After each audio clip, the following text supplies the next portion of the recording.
So a couple of weeks ago around Christmas, Steam released their end of the year stats.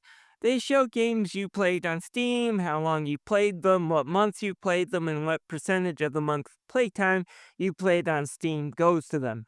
This chart came out and it caused a lot of YouTubers to run around that this was undeniable proof that the AAA gaming space is screwed.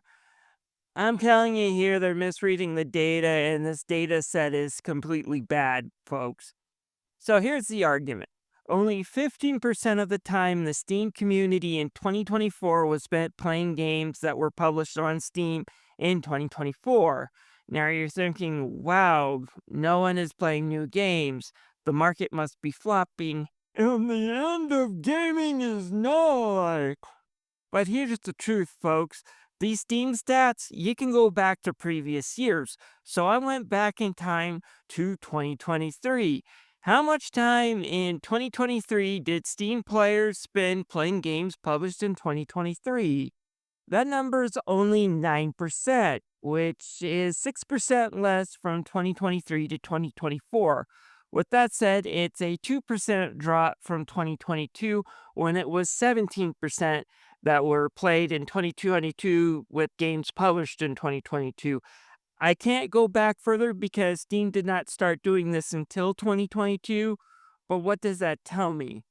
Well, it tells me that the drop off that these people are saying didn't happen. In fact, there was an increase of people playing new games, not a decrease. And there were some big hits last year. I think Black WuKong sold well, and then there were um, some other ones that were released to fanfare, although they're technically 20-year-old games. The Kingdom Hearts series released on Steam brought some buzz, and if it's by the date published on the platform, then they would show up as new 2024 games, so hence it's bigger. But you do have to watch the data, folks, because this is, like I said, it's showing a lie. It's not showing these people's argument. Now, if you're asking what I think of the argument about AAA gaming in its state, I think there are going to be some huge changes to AAA in the next couple of years.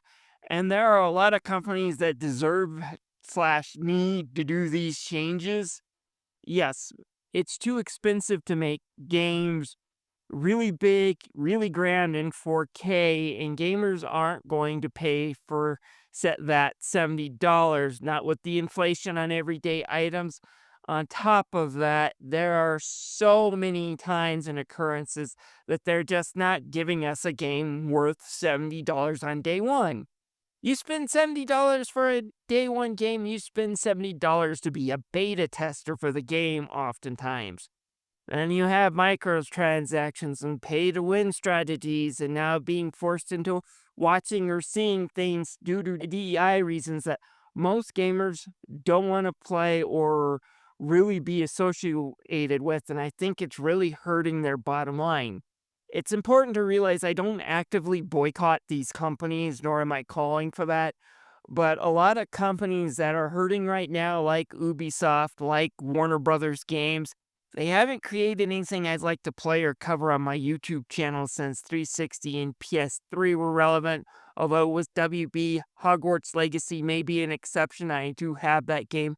When I have time, I'd love to sit down and play it. And I do have some real data to look at to see that some of these companies are in trouble. For example, it's been well published that the amount of money Square Enix has lost in the last couple of years is big. The estimated data on how much Sony spent on Concord could have been $500,000. To have it shut down in less than a month was a really big pain in the wallet. I'm kind of surprised people were really fired for that on the top level of Sony.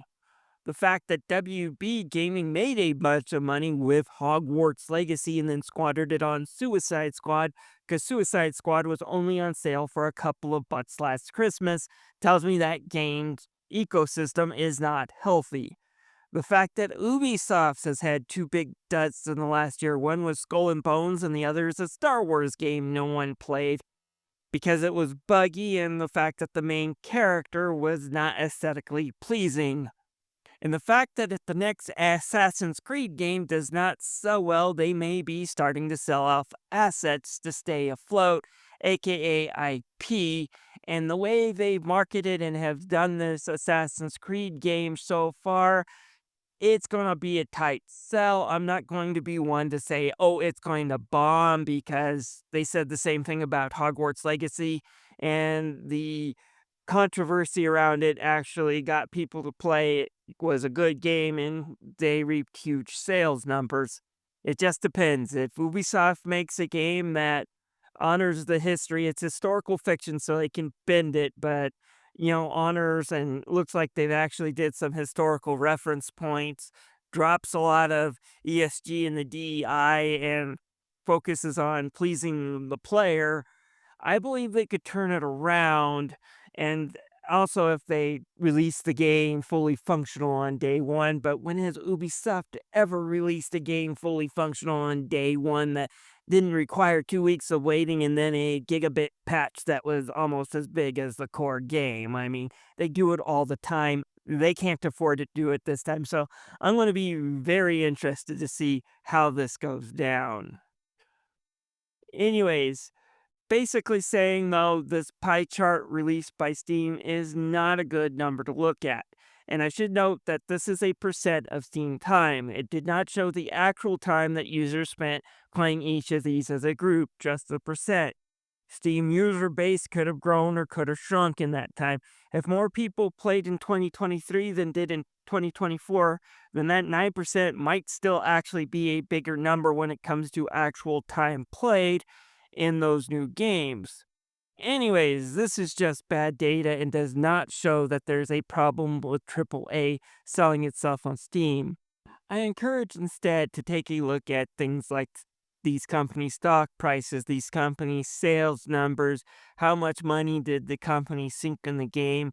You can probably find these in pretty public areas. They will let you know how healthy a company is doing. What these Steam numbers is, it's just supposed to be, here's how much you played in this category compared to the rest of Steam. It's not meant to be scientific data for this type of analysis. Anyways, this is Tommy the Game Master. If you like this video, please subscribe. Also, please leave a like. It really does help the channel. You guys have a wonderful day. Bye.